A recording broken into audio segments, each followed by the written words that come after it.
मित्रों, एक सुखी वैवाहिक जीवन जीने के लिए एक स्त्री कई चीज़ें करती है, लेकिन फिर भी कहीं ना कोई कमी रह ही जाती है।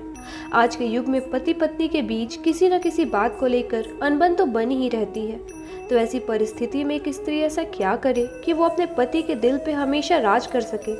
ये बात हम जानेंगे महाभारत में उल्लेखित द्रौपदी और सत्यभामा संवाद से, जिसमें सत्यभामा के पूछने पर द्रौपदी ने उसे ऐसे 5 राज बताए जिससे कोई भी स्त्री अपने पति के दिल पे राज कर सकती है और अपने गृहस्थ जीवन को सुखमय बना सकती है।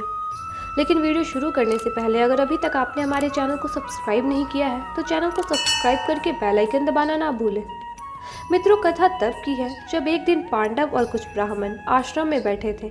उसी समय द्रौपदी और सत्यभामा भी आपस में मिलकर एक जगह बैठी हुई थी। तब सत्यभामा ने सुना कि किस प्रकार सभी पांडव अपनी पत्नी द्रौपदी की प्रशंसा करते थक नहीं रहे हैं। तब आश्चर्यचकित होकर सत्यभामा ने द्रौपदी से पूछा, बहन, तुम्हारे 5 पति होने के बाद भी वे तुमसे हमेशा प्रसन्न रहते हैं, किसी को तुमसे कभी कोई शिकायत नहीं होती।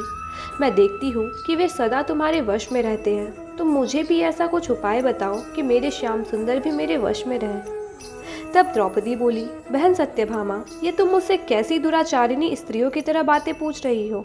क्या तुम नहीं जानती कि कोई भी पति कभी भी अपनी पत्नी के वश में नहीं हो सकता और न ही कभी किसी पत्नी को अपने पति को वश में करने की बात भी सोचनी चाहिए।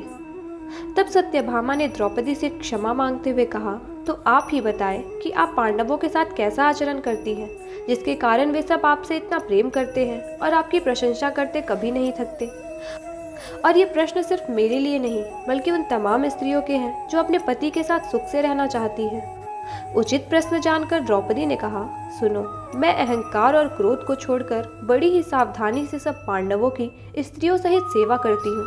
मैं ईर्ष्या से दूर रहती हूँ, मन को काबू में रखकर कटु भाषण से दूर रहती हूँ, किसी के भी समक्ष असभ्यता से खड़ी नहीं होती, बुरी बातें नहीं करती और बुरा आचरण रखने वाली स्त्रियों और जगह से दूर रहती हूँ। फिर आगे द्रौपदी कहती है, मैं पांडव परिवार के सभी सदस्यों का पूरा सम्मान करती हूँ और ना ही परिवार के किसी भी सदस्य में कोई भेदभाव करती हूँ। पति की इच्छा को पूर्ण संकेत समझकर उसका अनुसरण करती हूँ। देवता, मनुष्य, सजा धजा या रूपवान कैसा भी पुरुष हो, मेरा मन पांडवों के सिवाय कहीं और नहीं जाता। उनके स्नान किए बिना मैं स्नान नहीं करती, उनके बैठे बिना कभी स्वयं नहीं बैठती। जब जब मेरे पति घर आते हैं मैं घर साफ रखती हूँ, किसी भी काम के लिए आलस नहीं करती, समय पर भोजन कराती हूँ और सदा सावधान रहती हूँ। घर में गुप्त रूप से अनाज हमेशा रखती हूँ। मैं दरवाजे के बाहर जाकर खड़ी नहीं होती और पति देव के बिना अकेले रहना मुझे पसंद नहीं। साथ ही सास ने मुझे जो धर्म बताए हैं मैं सभी का पालन करती हूँ और सदा अपनी धर्म और मर्यादा में रहती हूँ।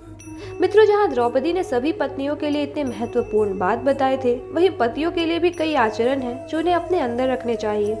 जैसे पतियों को सदैव अपनी पत्नी का सम्मान करना चाहिए, अपनी पत्नी से कोई बात कभी भी नहीं छुपानी चाहिए, अपनी पत्नी के अलावा सभी दूसरी स्त्रियों को माता और बहन की तरह सम्मान देना चाहिए, पत्नी की इच्छाओं को प्रेम समझ उनका सम्मान करना चाहिए, जिस कार्य की अनुमति पत्नी न दे उसके कारण को समझते हुए उस कार्य को करने से बचना चाहिए, या अपने कार्य को उचित बताते हुए पत्नी से बिना विवाद किए उसे सारे लाभ और हानि की उचित जानकारी देनी चाहिए।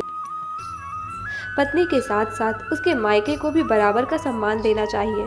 सदैव पत्नी की रक्षा करनी चाहिए, सदैव पत्नी को आगे बढ़ने के समान अवसर देने चाहिए।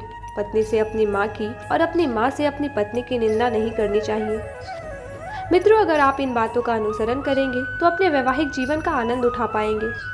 इस वीडियो पर आपकी क्या राय है हमें कमेंट करके ज़रूर बताएं। वीडियो पसंद आया हो तो लाइक, शेयर और हमारे चैनल को सब्सक्राइब करना ना भूलें। राधे राधे, धन्यवाद।